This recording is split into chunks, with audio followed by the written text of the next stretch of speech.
नमस्ते दोस्तों, स्वागत है आप सभी का मेरे चैनल में। आज आपको मैं सुनाने जा रही हूँ अश्वत्थामा की कहानी के बारे में।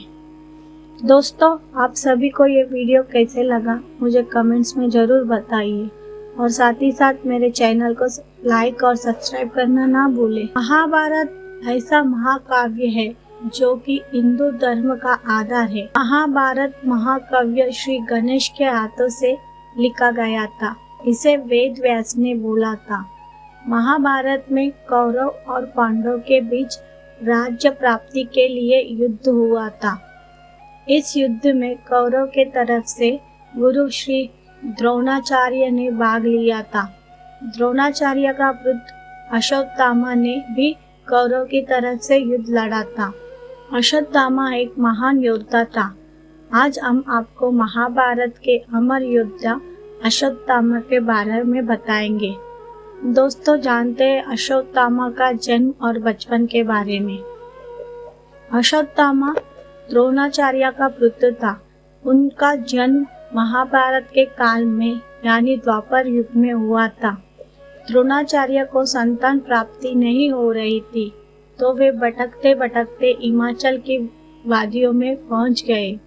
वहां पर उन्होंने तेपेश्वर महादेव नाम का स्वयंभू शिवलिंग की पूजा अर्चना कर एक पुत्र की प्राप्ति की। कहा जाता है कि अश्वत्थामा भगवान शिव का ही अंश था। अश्वत्थामा के सर पर एक मणि थी जो कि उसे किसी भी राक्षस, असुर, मानव, जानवर, देव के सामने निडर बनाए रखती थी। अश्वत्थामा का सर की मणि उसके जन्म से ही थी। इनकी माता का नाम कृपि था। कृपि और द्रोणाचार्य काफी संघर्षपूर्ण जीवन व्यतीत किया। अश्वत्थामा को दूध भी पीने को नहीं मिलता था। जब उनकी गरीबी चरम सीमा पर पहुंच गई, तब द्रोणाचार्य ने हस्तिनापुर जाने का निर्णय कर लिया। वहां उन्होंने कौरव और पांडव को शिक्षा दी।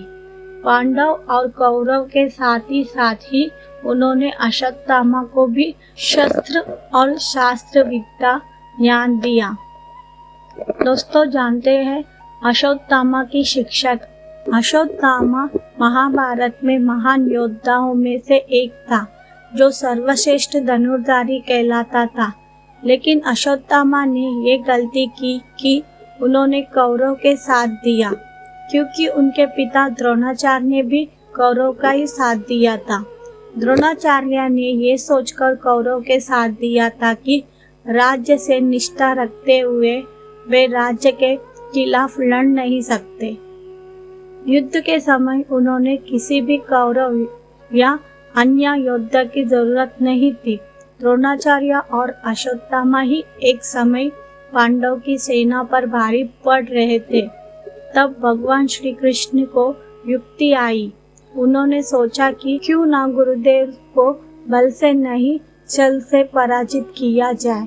महाभारत में अश्वत्थामा। भगवान कृष्ण ने युधिष्ठिर से कहा कि आप गुरु द्रोणा को कहिए कि अश्वत्थामा युद्ध में मारा गया, जिससे गुरुदेव शोक में डूबकर अपने हथियार त्याग दे। युधिष्ठिर ने कहा कि धर्म की रक्षा के लिए मैं गुरुदेव के खिलाफ छल करने के लिए भी तैयार हूँ। कृष्ण भीम एक हाथी की ओर इशारा करते हुए कहा कि उस हाथी का नाम तो बताइए मजले भैया।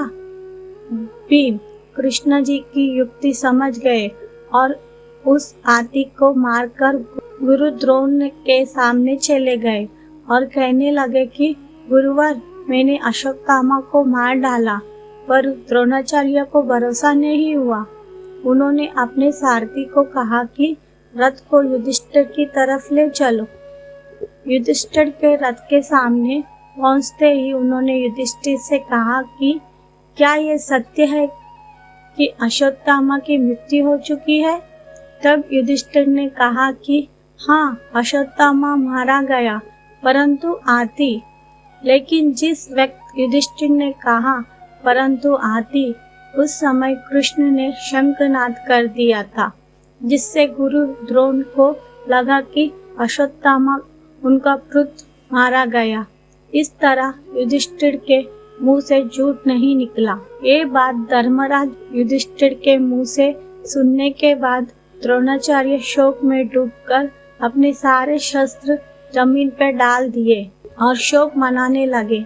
शोक में डूबे हुए द्रोणाचार्य को निहत्था पाकर द्रौपदी के भाई धृष्टद्युम्न ने उनका सर धड़ से अलग कर दिया। पिता की मौत से अश्वत्थामा बहुत गुस्से में था। उसे पांडव पर बहुत गुस्सा आ रहा था। उसने महाभारत के युद्ध के बाद ठान लिया कि वो 5 पांडव को मार डालेगा। वो पांडव के शिविर तक गया और द्रौपदी के बेटों को पांडव समझकर मार दिया। जब द्रौपदी को ये बात पता चली तो उसने अर्जुन सहित सभी पांडव को अश्वत्थामा को लाने को कहा। अर्जुन ने कसम खाई थी कि वो अश्वत्थामा की द्रौपदी के सामने ले जाकर उसे दंड देगा। सभी पांडव कृष्ण जी के साथ अश्वत्थामा को लाने गए। वहां पर अश्वत्थामा से छोटा सा युद्ध हुआ, जिसमें अश्वत्थामा ने सभी पांडव को मारने के लिए ब्रह्मास्त्र का प्रयोग किया। उसी समय अर्जुन ने भी ब्रह्मास्त्र चला दिया। ऋषि मुनियों को समझने के बाद अर्जुन ने तो अपना ब्रह्मास्त्र वापस ले लिया, लेकिन अश्वत्थामा को ब्रह्मास्त्र वापस लेना नहीं आता था, तो उसने ब्रह्मास्त्र अभिमन्यु की विधवा की कोर में पल रहे बच्चे को मारने के लिए चला दिया। उससे उसकी जान चली गई। उसके बाद भगवान कृष्ण ने उसे श्राप दिया कि वो 6000 सालों तक बेसहारा बनकर घूमेगा, उसे कोई भोजन नहीं देगा और उसके सर से वो मणि ले लिया। अश्वत्थामा का रहस्य। सूत्रों से पता चलता है कि अश्वत्थामा की आज भी मध्य प्रदेश के कई जंगलों में होने की और देखे जाने की खबर की पुष्टि की गई है। वह उत्तराखंड में ही देखा जा चुका है। अश्वत्थामा के होने का पता कुछ ऐसा चलता है कि जंगलों में अश्वत्थामा अपने सर से निकलते हुए खून और दर्द के कारण चिल्लाता है। कहते हैं कि अश्वत्थामा आज भी मध्य प्रदेश के बुरहानपुर में उतावली नदी में स्नान करके शिव मंदिर में पूजा करते हैं। वहीं पास में एक पहाड़ों के बीच एक तालाब भी है जो कि कभी सूखता नहीं है, फिर चाहे कितनी भी गर्मी क्यों ना हो। दोस्तों, इस वीडियो में आपने जाना है अश्वत्थामा की कहानी के बारे में। दोस्तों, हम फिर मिलेंगे नई कहानी के साथ। आज का ये वीडियो आप सभी को कैसा लगा मुझे कमेंट्स में जरूर बताइए और साथ ही साथ मेरे चैनल को लाइक और सब्सक्राइब करना ना भूलें। Thank you friend.